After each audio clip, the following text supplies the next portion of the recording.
I asked you on Instagram to send me intuitive eating questions. Peckish already, heavenly if you have a bump or just a regular food gut. There are certain things when it comes to intuitive eating that nobody talks about.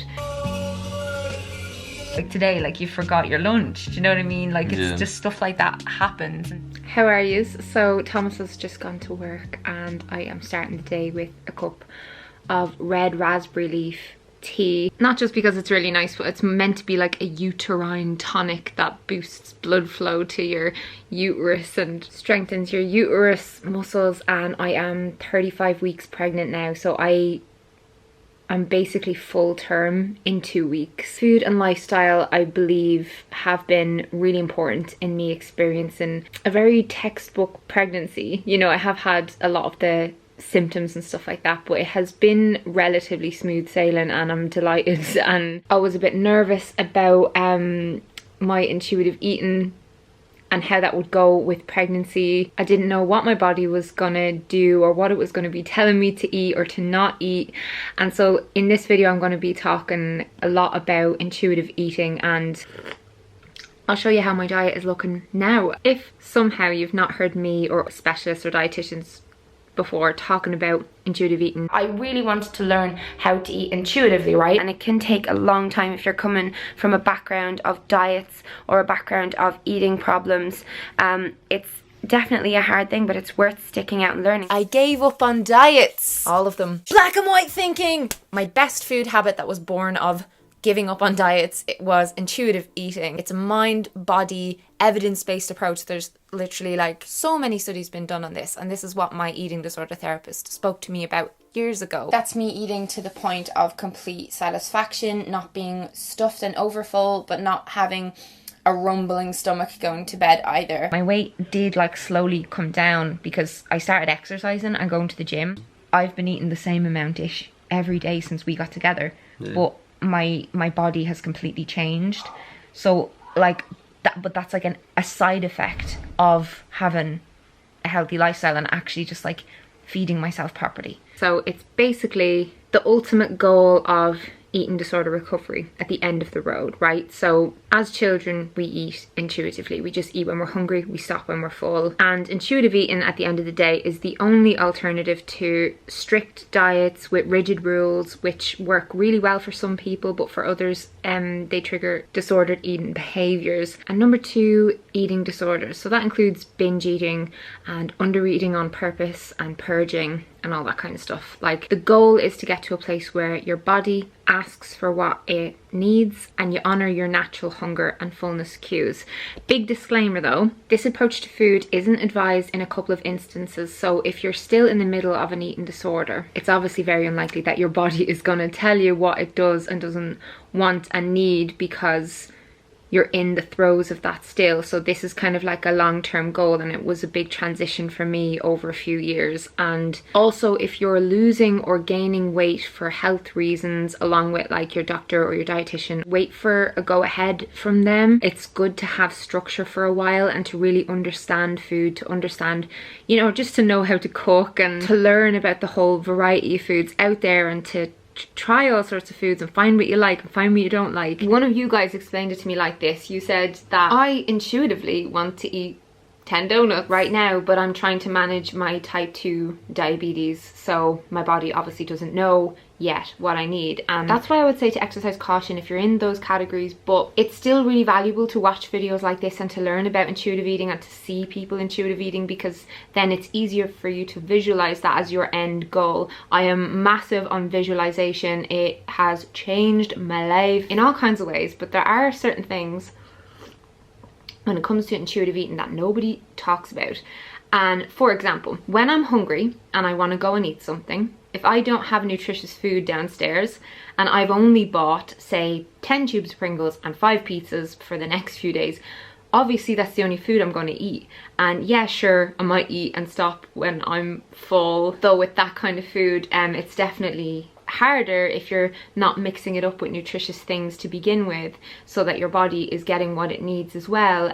So it is really important to stock your house up with good stuff. For me, intuitive eating goes hand in hand with my shopping and what I buy, and I always make sure to just buy a mix of things, like things that I have been kind of wanting to eat over the past few days.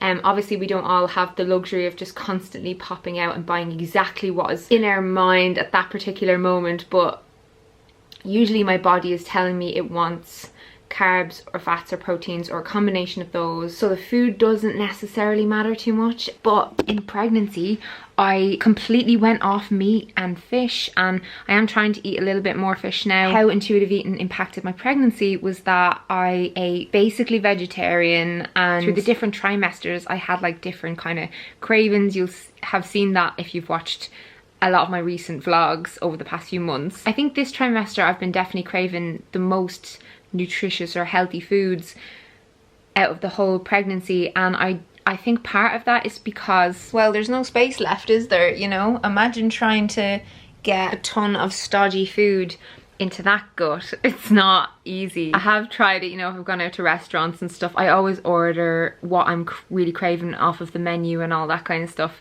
Yeah, so we'll start the day now. I'm gonna go down and I'm gonna make breakfast and take you through my meals and my workout, and I hope you enjoy this video, and thumbs it up if you do. That really helps out my channel.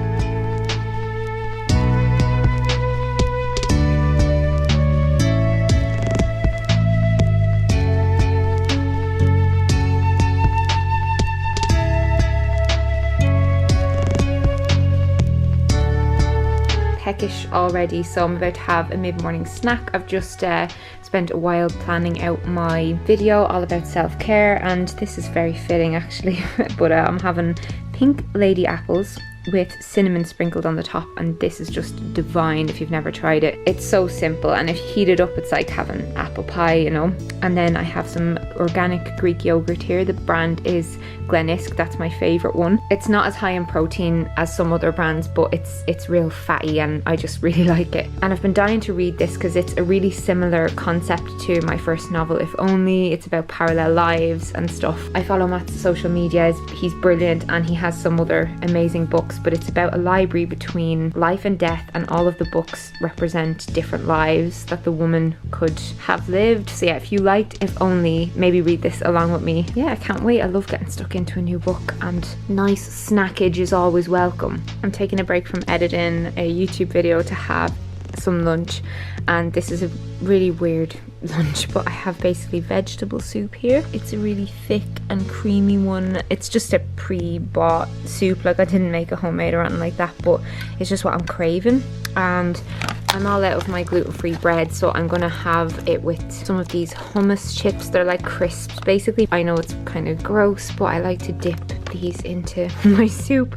Here I have my probiotic, and then these are my prenatal vitamins. But yeah, I take supplements every single day, no matter what. I feel like they're so important for the immune system, especially at the moment. About to do some pregnancy yoga, but my Fabletics stuff just arrived, and they also gifted me some of their new bits to show you. So we'll do a little mirror try-on haul, but look, this is really cool. I'm keeping the earth in good shape. 100% recycled biodegradable materials that will dissolve completely faster than conventional plastic. Yes, every little helps. But yeah, I had opened this one, and I think it'll go really well with my Fabletics maternity leggings, which I'm already wearing. These are really old, by the way. These have done me so well. Like, these are the ones that have the pockets. I have multiple pairs of them, and it has the stretchy top. They stayed in amazing condition. I've washed them tons of times, but yeah, this little cropped t-shirt is really, really comfortable, and I just like showing off my belly. I'm sure you've bloody well noticed that on Instagram. Ignore these prices, okay, because I'm on a VIP membership, and when you have a VIP membership, it's like 2 leggings for £24, half price outfits, so it's a much better deal. My Fabletics packages are such a treat every month because, you know, during COVID, I've not been going to any clothing shops. Obviously they were closed for a long time, but even now I'm just trying to avoid regular shopping. I'm all about the online stuff, and I'm all about any kind of deals and bargains, and I love being an ambassador with this company because I get to show you what they have on their online store. Like, look at this outfit. This reminds me of one of my birth affirmations. It's birth is powerful, but so am I. But yeah, So that's this really cute, soft little tank top to show off my enormous muscles. I promise they used to be there and I will get them back. I'll have no excuses because I'll be decked out in clothes. These bottoms will definitely fit me after birth because like right now the band serves as kind of like a, you know, like a bump belt. It kind of holds it up, which it feels really, really good. But because they're power holds, they have this kind of stretchy material, so I know it will fit post-birth, and the pattern on these is absolutely class. I feel like we're about to do an 80s workout DVD, you and I. These pink ones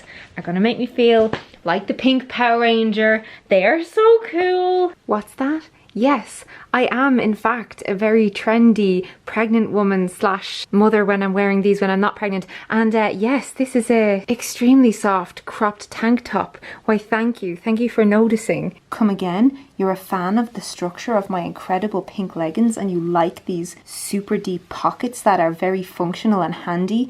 Why, I'd have to agree. This is ultimate comfort because I have my Piper bra on. You know, these are my favorites from Fabletics, but yeah, these two together look really, really cute. I think I'm gonna wear these ones today. She says before she tries on the Erin washed tricot pant. Ooh, ooh, oh my god. These are incredible. They're like pajamas that you could wear to yoga class or to the gym or on a walk, and oh, look at that beautiful colour. Absolutely heavenly if you have a bump or just a regular food gut. Not changing out these. Thomas really likes me when I wear like blue, dark blue or navy. Says it really goes with my colouring.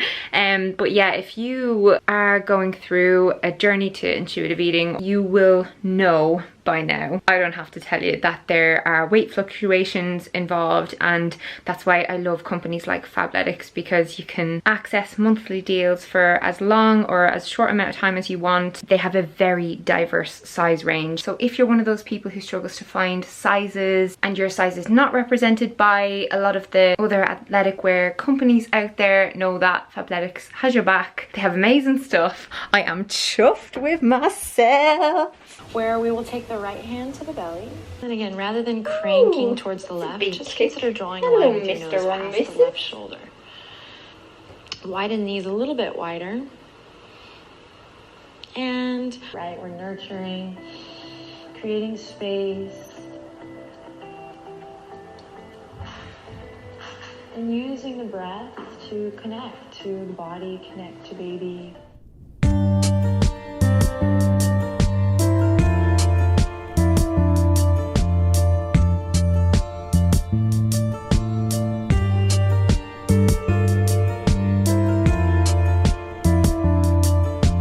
This rosy cheeked husband of mine home, and he's I am really rosy cheeked. And he was saying he forgot to bring in his lunch because Thomas pre-cooks his meals for the week. Thomas is vegetarian, for those of you who don't know, but you do a lot of meal prep, preparing meals.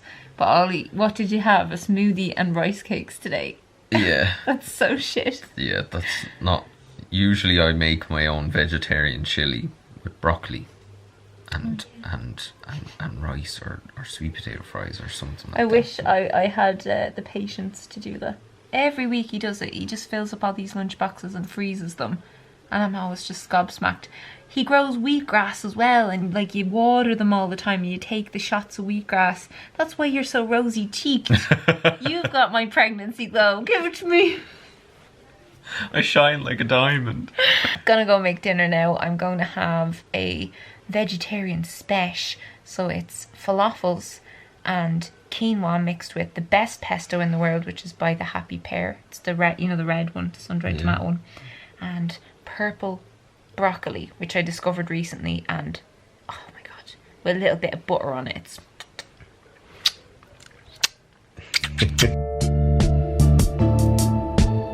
I've got some olive oil here just heating up, but yeah, this is a real high protein grain that's a little bit like couscous, but yeah, it's absolutely gorgeous if you mix it with this.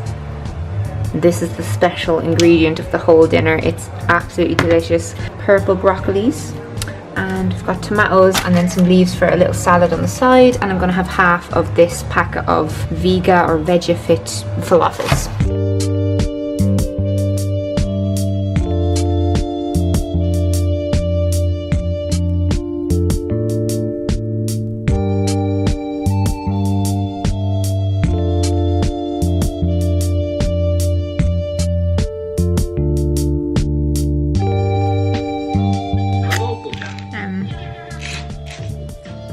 having a cheeky little dessert now, having a rocket ice pop. I'm eating ice pops pretty much every day now, am I? Mm-hmm. See, they last ages. Yeah, I see. And they just really satisfy. They really satisfy. I also brought up 2 of these. These are hazelnuts coated in dark chalk. One for me, one for thee. There's one meant for me? Yeah. Didn't know that.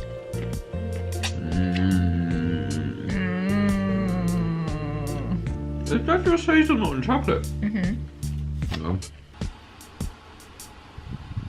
I asked you on Instagram to send me intuitive eating questions that I could answer to end the vlog out, and I got hundreds within like an hour, so I just had to pick about 20 odd. Tara asked me, if you have a meal booked at a restaurant and then you're not hungry, do you just not go? And this has happened with us before, hasn't it? And I will still go, and I'll probably like order something really small to just pick at, or I'll pick at some of Thomas's food and I'll order a nice drink. But usually I go to restaurants for the social, like for the atmosphere rather than necessarily the food. But sometimes, yeah, we've got something booked and I've eaten like a massive meal 2 or 3 hours in advance of it, and I don't want to not go, so then yeah, I just still go. What do you do when you're full but you still crave the taste of something? I'll taste it. I'll just have like a little bit. That happens a lot as well, doesn't it? Where usually it's after dinner if I want a bit of something. Yeah, it'll usually be if I'm ordering dessert, for example, and you'll be just like, I'll just have a bite. I'll just have one bite. This satisfies me then. But yeah, you will just have one bite and that'll be it. All I want is the taste in my mouth and then I'm fine. And then I get the rest. Yeah. What if you're not hungry at designated eating times? Been struggling with that myself. You don't have to eat like breakfast, snack, lunch, snack, dinner, dessert. Like that, I follow that structure because I get really hungry when I wake up. So then it just makes sense for me to stick to those eating times. But I know a lot of people who eat intuitively and they might not get hungry until the middle of the day and stuff. But I try and not eat before bed because I sleep better if I'm not digesting food in bed, and that's why I wake up hungry. So that kind of helps you to get onto like the typical person meal schedule if that's what you want, like if it's easier with your family. How do you find a balance between being healthy but not giving in to diet culture? When I think of diet culture, I think of, you know, restrictions on not being allowed certain things. We basically go shopping, we'll buy foods that we really, really like, but I do like a lot of healthy food, and that's what I was saying earlier, like it's important before you dive into this kind of way of eating to have a good awareness of food, a good understanding of it. It takes quite a lot of time to learn that stuff, doesn't it? Like, when did you start eating really healthy? I don't know. I think I had sort of a lot of habits drilled into me from a young age, but I think the big thing about diet culture is it usually has an end point. Yes. Like a lot of people have, I'll do this 2-month cleanse. No carbs before marbs. Yeah. It's like, I'll do this cleanse for the next 6 weeks and I'll only drink juices and I'll only eat carrot sticks. And then it's like right back to normal. And the best thing to do is to literally pick a meal that you eat regularly that you're like, this is really unhealthy, and make it healthy. And then just go by like, change one meal a week every couple of weeks. But you can still have unhealthy things. Like, we get a takeaway every week, and anytime we want something that we wouldn't consider a healthy food, we'll eat it. But when you're intuitive eating as well, like, you don't necessarily want that stuff all the time, because you're not denying yourself it. That's the biggest change, and it's really hard to explain that to people, is when it's not off limits, it's not as enticing. Like, it doesn't have this whole power over you. Well, that's what I experience anyway, and you've eaten intuitively your whole life. Yeah, it's about changing habits for good. Like, it's about a lifestyle change, not a change between now and... it's not temporary, and it's not about September. You don't link it to your weight at all, you don't link it to all that bullshit, you know what I mean? How to distinguish between boredom or cravings and real hunger. I'd say me and you would boredom eat the odd time, and I don't ever feel bad about it. you know, like if we've just had a big meal and we're full, but then we're watching a movie and we just want something nice. No, I know how to distinguish between these things. Would you sit there and eat carrot sticks? Or like just broccoli or apples? Like pick a healthy food that you actually like. Is that enticing? If it's not, then you're probably just bored, because if you were hungry you would eat anything. Like if someone's hungry, we always say this about the dogs, or like my cats as well. It's like, if my cats don't get the posh cat food that they really love, they'll snub their nose at it and walk away. And me and Dad always look at each other and we're like, if they're hungry they'll fucking eat it. You know what I mean? A bit of boredom eating, like there's nothing wrong with that, as long as it's not turning into any kind of binge eating or disordered eating behaviour. What about when you crave and feel like only eating unhealthy / junk food? I don't know if you mean all the time or sometimes, because sometimes, like, was it last night, I just wanted a chipper. So we ordered a chipper and I got a bag of chips, Thomas got a pizza and chips, and then I had an ice pop after it. And like, you know, none of that would necessarily be nutritious food or whatever, but I just have it when I want it, again, because if I don't have it then I obsess over it and then I tend to want to binge eat it. So I just listen to the craving when it comes and have some, and then everything's fine. But I don't know if you mean all the time. Like if you do mean all the time, I would advise you to every week introduce something from like a healthy food list, anything that is a 1 ingredient food, and just try loads of them over the next few months and find things that you like, because you will, and then always have them in your house and start buying less unhealthy food when you go shopping. Because if it's not there and you're hungry, you'll be like, oh, I'll have a bowl of porridge with some peanut butter and jam in it. I call that my Beauty and the Beast porridge. When you say you always fail, do you mean that you feel bad for eating so much that you give up on it and then start restricting again? Like I can't gather very much from that question, but if you're feeling bad for thinking that you're overeating and then restricting again, that's not a good sign. One thing that does happen for most people when they start intuitive eating is that they gain weight, but then they lose it again. And I talked about this in my video where I referenced the all-in journey. It's something that Stephanie Buttermore also did here on YouTube. She documented her whole process with that, so I would recommend watching her videos. But yeah, I used to eat way more in a day when I started intuitive eating than I necessarily would now. But I think I needed to, like, my body needed to kind of rebalance out a little bit, and I needed to put on weight. How do you know you're full? That's a really hard question to answer. We've just been talking about it for the past like 5 minutes trying to figure out how to answer this question. I know that personally it depends on what I'm eating when that feeling will come. The slower that you eat, because it usually takes your body a certain amount of time to send out signals that it's had enough.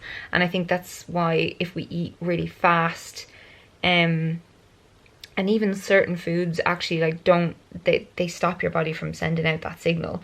Again, I go back to that thing of like, if you were to just sit there with a bag of carrots munching away, some boring plain thing like that, you would know very obviously when you're not interested in eating any more of them.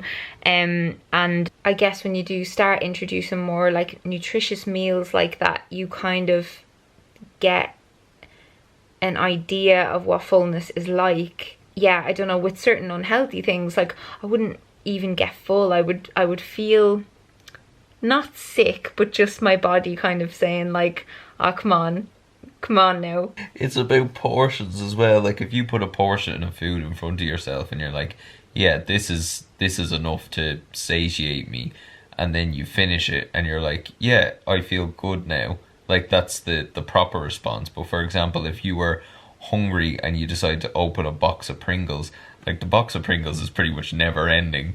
And there is definitely a point when you're eating that box of Pringles that you're no longer enjoying eating because you're filling your belly. You're enjoying eating because you're enjoying the act of eating and the taste of it. Yeah. So it's about just learning at what point is my belly happy, and then after that it's all about my tongue. Yeah. And you know, sometimes I do just indulge my tongue. I do. But not all the time, you know. It's how did you change your mindset from slim equals beautiful to accepting your set point? So your weight set point is kind of a place where your body will naturally rest when you're eating intuitively, like when you're eating based on hunger cues. And for me, this genuinely came from actually becoming very, very, very, very slim. In my early 20s, I got down to a very low weight for my height, and I still wasn't even this weird goal weight I'd assigned myself based on these bloody actresses and stuff I was comparing myself to. But I remember just feeling really crap about myself physically, like I just didn't feel beautiful or anything like that. But then I also didn't feel very good physically. I didn't feel very good mentally. But also like a big part of my recovery was again separating like aesthetics and beauty and looks from food and like fueling myself, because like I get into dodgy territory if I link those two things too much. One thing that helped me so much with that was when I started lifting weights as well, because like it meant not focusing on the number on the scale going constantly down, not focusing on like trying to limit my food. I was actually having to like make myself eat more than what I was beforehand, and the food was doing something, like it was building muscle and stuff. You still remember when I was like a little gym girl, and now I'm a big pregnant. Yeah, but I think lifting weights I just love lifting weights because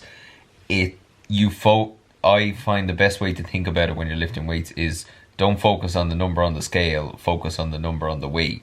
Try and get the number on the weight to get bigger. Yeah. Don't try and get the number on the scale to get smaller. Yeah. You know? And it's more positive. It's a more positive way of looking at fitness in general. Yeah.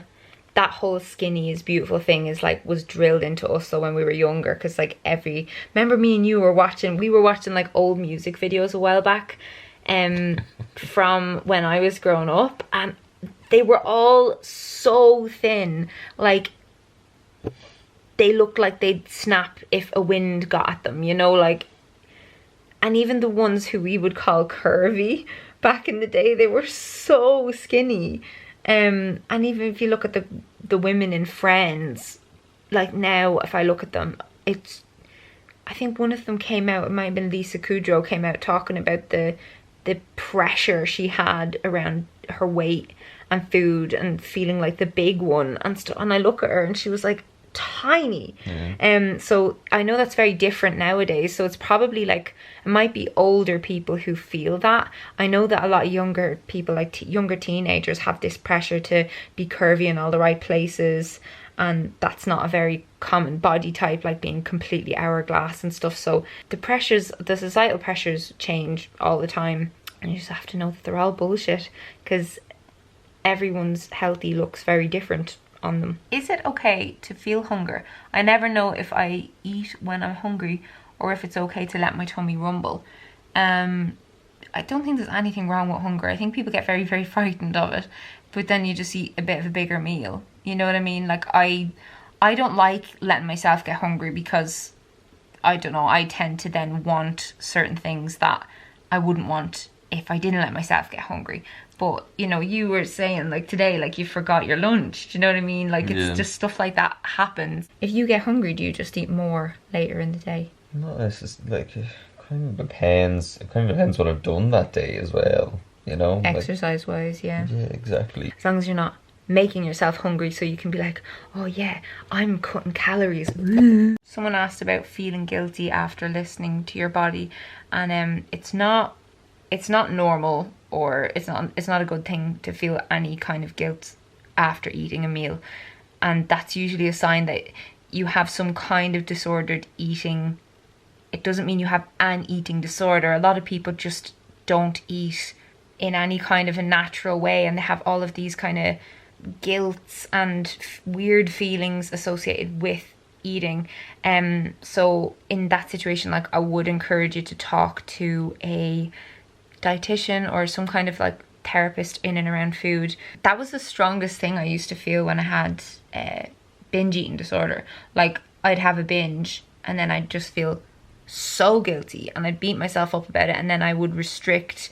I would purge essentially by restricting and over exercising. Yeah, do talk to somebody, because intuitive eating, as I said earlier, doesn't really work if you're still in any kind of recovery or if you're still in a bad place with food, because guilt with eating certain things usually is related to weight gain or weight loss or whatever. The whole goal with this is for your diet and eating to be separated mentally from those things. Did or do you still have days where you feel like you've over or under eaten? I definitely get days where I feel like I've overeaten, but I don't feel bad about them. I never undereat. Like, I never feel like I've not had enough. I never go to bed like starving or anything like that, because I wouldn't be able to. Imagine what. You know what I'm like when I get hungry. It's not good. Does the voice that says you can't eat that, you haven't earned it, etc. ever go away? Yeah, but it'll still like say things sometimes, and you're just like, shut up. Your body kind of just naturally regulates things though. Like, if I have a big massive meal, then the next morning I'll usually crave or want a lighter breakfast because there's so much food in my body. Are you doing intermittent fasting as well? Absolutely not. I'd never be able to do that. I know that a lot of people have amazing experiences with that, and it can help them a lot with, like, you know, exhaustion and all sorts of other things, but I wouldn't even try it. I feel like it would be dodgy territory for me. And did you test out your food allergies? That's, I believe, the biggest problem with starting for me with intuitive eating. This is a complicated one because, you know, oh, well, my body's telling me I want that thing, but if you eat that thing and it makes you very sick, like if it gives you more inflammation, if you've got arthritis, if it gives you gut problems, like when I was having the stuff with gluten, which has temporarily gone away while I've been pregnant, but I'm trying to like not eat so much gluten in case it comes back full force when I'm not pregnant anymore. If I have like regular milk and stuff like that, it can affect my skin and stuff. So, but yeah, it's like, you know, there are people with a nut allergy, and if intuitive eating isn't oh, well, if you feel like eating nuts, just you go eat them, honey. It is really good to know what your allergies are. When I was younger, I did find out through testing about my lactose stuff, but with gluten, I was doing like an elimination diet, and I was tracking my food in my little food diary and noticing. Remember how long that took me to realise when we were in Spain? You had to cut it out like probably 2 or 3 times, remember? Because you cut it out and the symptoms kind of went away. And then you were eating again, and then you were getting sick again. Yeah. And then I remember it was probably the 2nd or 3rd time that you cut it out and the symptoms went away again, and you realise, oh God, it is 100% the gluten, and you were so upset. I was bawling, crying. You were like proper crying. Yeah. Well, you try giving up gluten. It's horrible. I know. Because our favourite thing to do was once a week we go and we get 2 small portions of pasta and a pizza to share. Yeah. And it's been amazing with the pregnancy, you know, because I was getting really, really intense like urges to eat gluten early in the pregnancy. And I went for it and nothing happened, and then I was googling it and it was like, oh, loads of pregnant women just experience their IBS going away, but then it comes back for some of them, and I was like, oh, for fuck's sake. In terms of intuitive eating, if I was like, oh, I really, really, really want carbonara, I can make that with gluten-free pasta. You know what I mean? So it's, you still have to be careful with your food intolerances whilst honouring your cravings and your hunger, and giving yourself what your body needs, but your body does not need something that you are allergic to. So I'll end the video there because then you'll be sick. I'll end the video there, but I really hope that this helped some of you and that you enjoyed it, and please chat to me down in the comments and thumbs this up if you want more videos like this more regularly. And say goodnight to Thomas. He's gonna have a really nice sleep. You sleepy boy. Yes. Yes. So yeah, I have to go and wash my face, brush my teeth, and have my 50th pint of water for the day. That's one thing I didn't track in this video, but just know I'm drinking so much water, I'm going to drown.